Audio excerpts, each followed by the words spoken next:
Mara Whitcomb came to Red Willow Ranch with one tin trunk, one torn pair of gloves, and a marriage promise she had made with a knife held over someone else's throat. Not a real knife. Worse. 2 little brothers. The Nebraska wind pushed dust across the yard as the hired wagon stopped before the Mercer place. It was the largest house Mara had ever seen, with a whitewashed porch, 3 glass windows on the front wall, and a horse barn long enough to swallow the meeting hall in town. Mara sat still for a moment, because once her feet touched the ground, the bargain became real. She was 18, thin from too many careful meals, quiet from too many rooms where speaking had only made things worse. Her gray dress had been patched at the elbows and hem with cloth that did not quite match, and inside the trunk were 2 more dresses, her mother's Bible, a hair ribbon faded almost white, and a folded note signed by her step-uncle, Silas Morrow. The note said Mara owed him $64. The truth was uglier than any number written in ink. Silas had taken her brothers after their mother died. Then he told Mara the debt was hers now.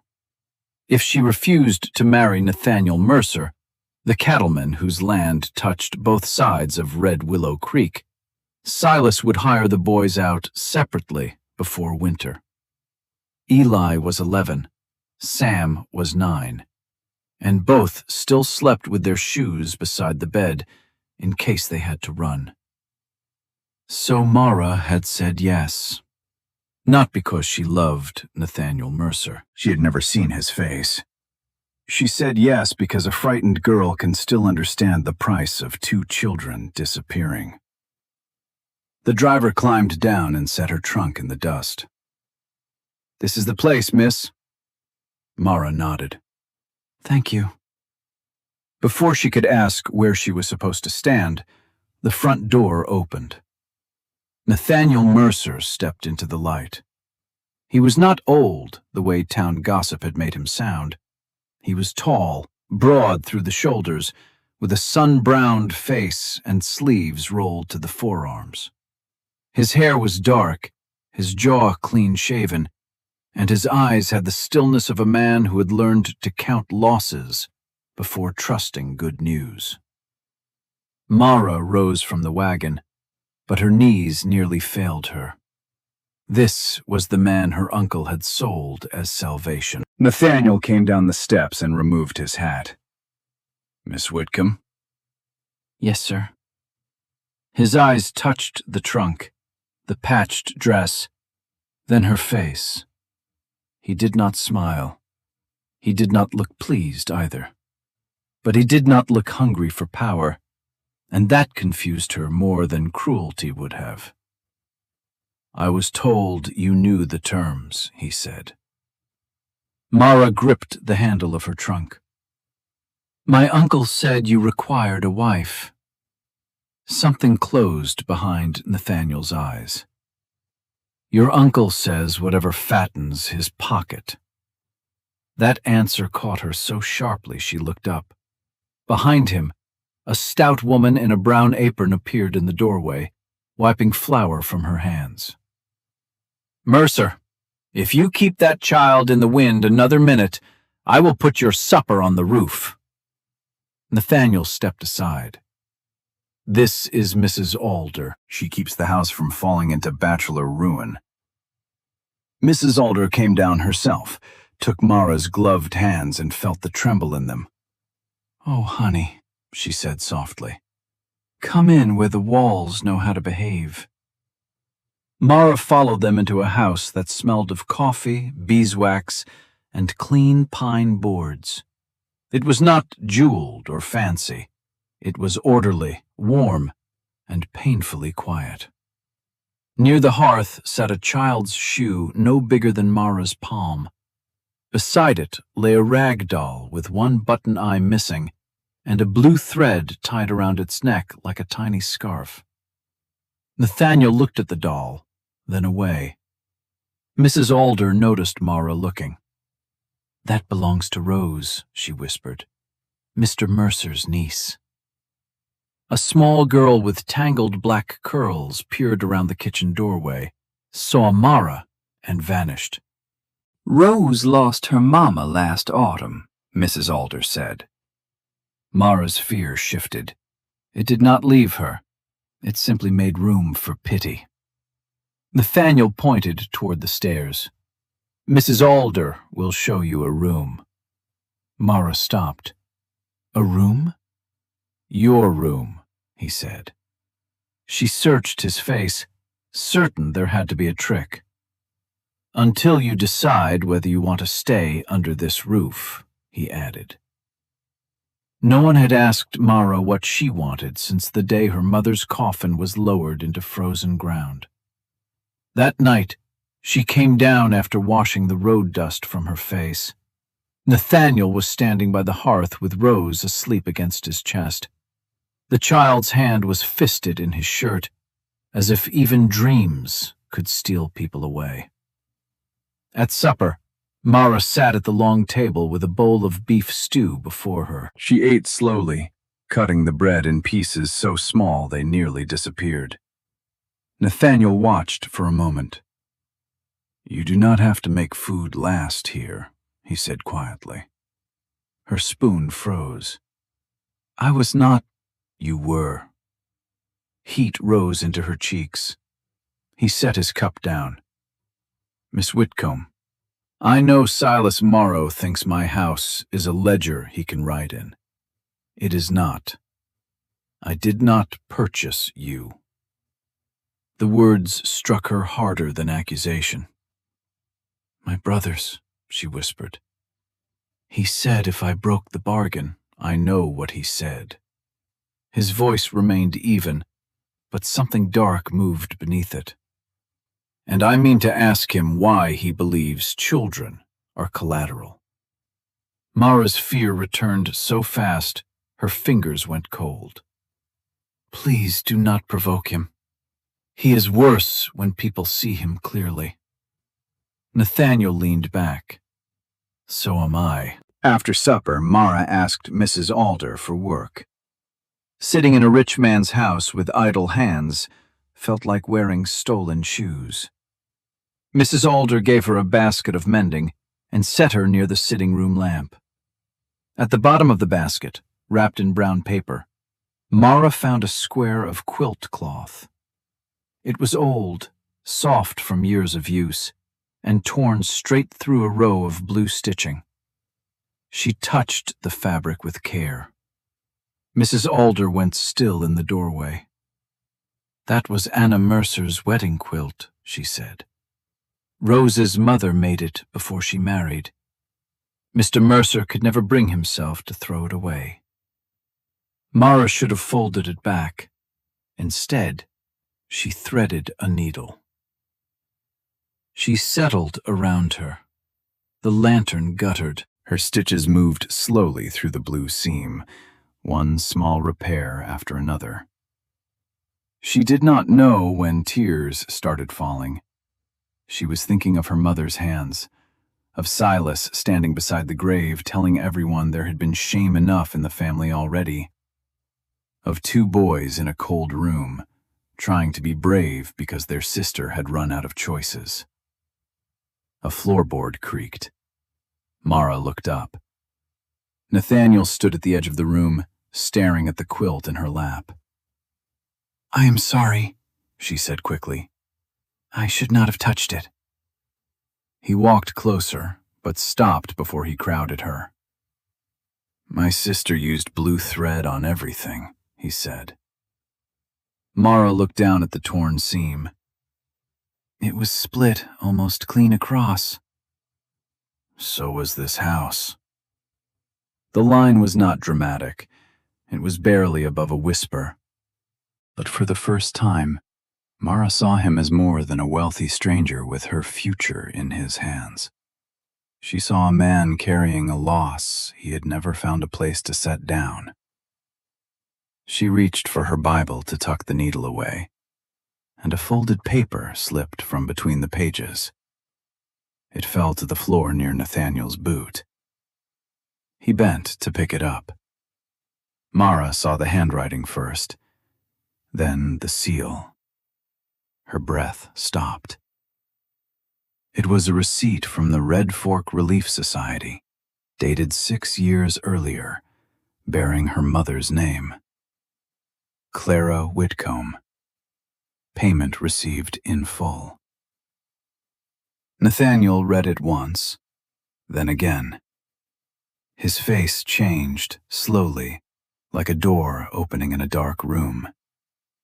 For 6 years, Silas had told everyone Mara Whitcomb stole from that relief box before she died. For 6 years, he said, he paid back the missing money. For 6 years, Mara had lived beneath a debt that was never hers. And now the proof was lying between them in blue-shadowed lamplight. Mara did not sleep that night. The receipt sat on Nathaniel's desk while the lamp burned low. She kept expecting the words to fade. They did not. Payment received in full. Nathaniel stood by the window, looking out toward the dark yard. "Your uncle built a cage from paper," he said. Mara's throat tightened. "Then my brothers are still inside it." He turned. Not for long. By dawn, Nathaniel rode into Red Fork with the receipt sealed in his coat pocket. He went first to Mr. Harlan, the Relief Society treasurer, then to the back room of the feed store where the old donation ledgers were kept in a locked pine cabinet. Mara stayed at the ranch with Mrs. Alder and Rose. She kneaded bread until her wrists ached. She swept the same patch of floor 3 times. Every hoofbeat outside made her heart jump. Near noon, Nathaniel returned with dust on his boots and a look that made Mrs. Alder put down the rolling pin. "He found the ledger," Nathaniel said. Mara caught the edge of the table. "Harlan remembers your mother. She brought the last payment wrapped in a blue ribbon. He marked the account closed." Mrs. Alder crossed herself. "Then Silas lied before the whole town." Nathaniel nodded. "And after your mother died, more relief money vanished. The ledger carries Silas's hand after that." Mara sank into a chair. "Why did nobody defend Mama?" The answer came hard, but not cruel. "Because a man who holds records can make honest people doubt their own memory." That evening, Nathaniel sent 2 ranch hands to bring Eli and Sam back quietly. They returned without the boys. Silas had refused to let them leave. Instead, he sent a note folded with church-like neatness. The girl made her bargain. If she breaks it, the boys answer for it. Mara read the words until they blurred. That night, Nathaniel found her in the sitting room, mending the quilt again. The blue thread looked almost black in the lamplight. "You mend when you are afraid," he said. Mara did not look up. "And you watch doors when you are." His mouth shifted, almost a smile, then disappeared. She drew the needle through the cloth. "I should have run with them before Silas found a way to lock the road." "You were 16 when your mother died." "I was old enough to know he was evil." "You were not old enough to fight him alone." She swallowed. "I am still treated as if I am made of paper." Nathaniel stepped closer. "Not by me." Those words landed softly, and that was what made them dangerous. Mara did not know what to do with gentleness that did not ask to be repaid. The next day was the Red Fork winter supper, held in the half-built schoolhouse beside the chapel. Harlan had asked Nathaniel to bring Mara. The ledgers would be shown before the families, who had believed Silas for 6 long years. Mara wore a cream dress Mrs. Alder had let out and pressed. It was not new, but it was clean, and the collar sat straight. At the wagon, Nathaniel looked at her for a moment longer than politeness required. "You look steady," he said. "I was aiming for invisible." "Not tonight." The schoolhouse glowed with lantern light when they arrived. Rough pine boards still showed fresh saw marks. A pot-bellied stove smoked in one corner. Long tables held beans, ham, biscuits, pies, and coffee. Everyone turned as Mara entered. Some faces carried pity, some carried suspicion. The worst carried pleasure, because shame had always been a meal some people ate slowly. Silas Morrow stood near the front in a black coat brushed clean, one hand resting on Eli's shoulder. Sam stood beside him, pale and rigid. Mara took one step toward them. Silas's fingers tightened. "Not yet," he said. Nathaniel moved beside her, but Mara lifted her hand. If this truth was going to free her mother, it could not arrive only in a man's voice. Mr. Harlan stood with the ledger under his arm. Before he could speak, Silas raised his voice. "Friends, before this gathering becomes a theater for purchased lies, you deserve to know what has happened. My niece has taken shelter with a wealthy cattleman, and now she brings accusations against the only family who fed her." A murmur went through the room. Mara felt every eye on the patched seams of her life. Silas smiled without warmth. Her mother left disgrace behind. Now the daughter hopes marriage money can wash it away. Nathaniel's voice dropped so low, only the front tables heard it. "Choose your next sentence with care." Silas ignored him. Ask her why she agreed to marry him. Was it affection? Was it honor? No. She sold herself to escape a debt her mother left. Mara flinched. Then she saw Eli's face. He was looking at her as if he believed the shame might be true, because no one had ever told him otherwise. That hurt more than Silas's words. Mara stepped forward. "My mother's name was Clara Whitcomb," she said. Her voice shook, but it carried. "And before you repeat another lie about her, you will hear the paper he buried." Mr. Harlan opened the ledger. His hands trembled, but his voice did not. "Clara Whitcomb repaid the Relief Society in full on October 7th, 1881. The account was closed. After her death, missing funds continued under Silas Morrow's keeping." The room went so silent, the stove seemed loud. Silas's face emptied. Then thunder cracked overhead. The schoolhouse door flew open. Wind tore through the room, snatching loose papers from Harlan's table. Ledger copies scattered across the floor like birds startled out of a barn. Silas yanked Sam against him and backed toward the side door. "This is not over." Mara's fear burned clean through. "Let him go." "You forget your place," Silas hissed. "No," Mara said.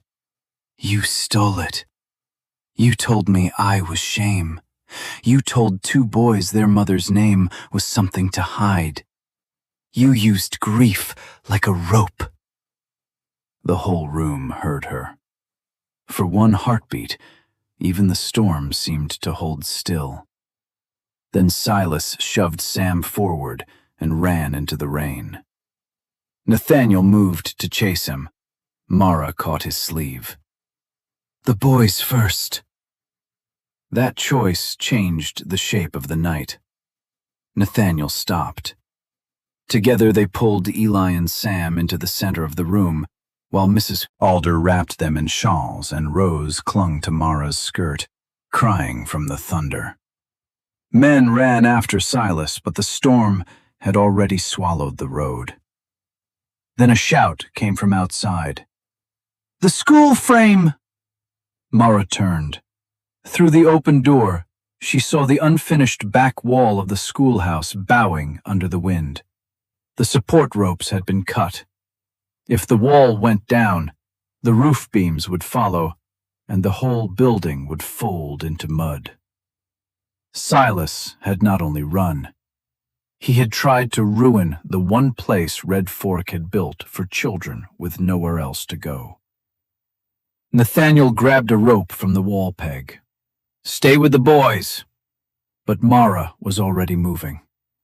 That room was built for children like mine. They ran into the storm. Outside, lanterns swung wildly from hooks. Men fought the back wall with their shoulders, slipping in mud as the wind shoved harder. Nathaniel caught a loose rope, wrapped it once around his hand, and pulled. The rope burned his palm raw. Mara saw the blood before he did. Without thinking, she took the mended quilt square from Mrs. Alder's arms, folded the old blue seam thick, and wrapped it around Nathaniel's hand. He looked at her through the rain.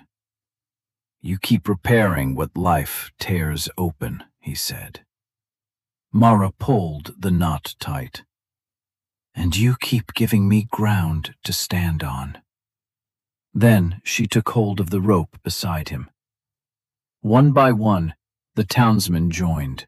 The blacksmith, the feed store clerk, Harlan with ledger ink still on his fingers, even the men who had lowered their eyes when Mara Whitcomb's name was ruined. Together they pulled against the storm. The back wall groaned, the rope snapped once, then held. The posts shuddered, leaned, and finally settled back into place. By midnight, Silas Morrow was caught at Miller's Ford with relief coins sewn into the lining of his coat and 3 torn ledger pages hidden inside his boot. The proof did not whisper now. It stood in metal, ink, and witnesses. By morning, no one in Red Fork could pretend they did not know. Eli and Sam were released from Silas's claim. The Relief Society restored Mara Whitcomb's name in its book, and on the chapel steps, in front of people who had once repeated the lie, Mr. Harlan spoke her innocence aloud. Mara did not cry when he said it. Not then. She only held her brother's hands and felt something inside her stop bracing for the next blow. Days later, sunlight returned to Red Willow. The men repaired the schoolhouse wall before they repaired the gossip, which was probably right. Pine boards were easier to straighten than people. Mara helped Mrs. Alder wash mud from the benches. Eli carried nails. Sam held Rose's doll, while Rose decided whether he was trustworthy enough to mend the missing button eye. Nathaniel came in late, his bandaged hand resting at his side. The old quilt square lay across the teacher's desk, its blue seam visible where Mara's stitches had closed it. He stood beside her in the quiet room. "There was never a debt between us," he said. Mara looked at him. "Then what was there?" Nathaniel's guarded face opened at last. "A roof if you wanted shelter, a name if you wanted protection, a life if you wanted to build one." He paused. "But only if you chose it." Mara looked toward the doorway. Eli and Sam were laughing with Rose, their voices bouncing off raw pine walls meant for lessons, not secrets. Outside, the creek ran bright under the cold sun. For so long, choice had been something other people spent on her behalf. Now it stood in front of her, plain and unforced. She touched the blue stitching on the quilt. Then I choose to stay. Not as payment, not as rescue, not as a bargain signed under threat, but because the house no longer felt like a cage. Together, Mara and Nathaniel hung the mended quilt square in the schoolhouse window, where morning light passed through the old blue seam and fell across the floor in a thin, shining line. And for the first time in Mara Whitcomb's life, her name belonged to no one but her.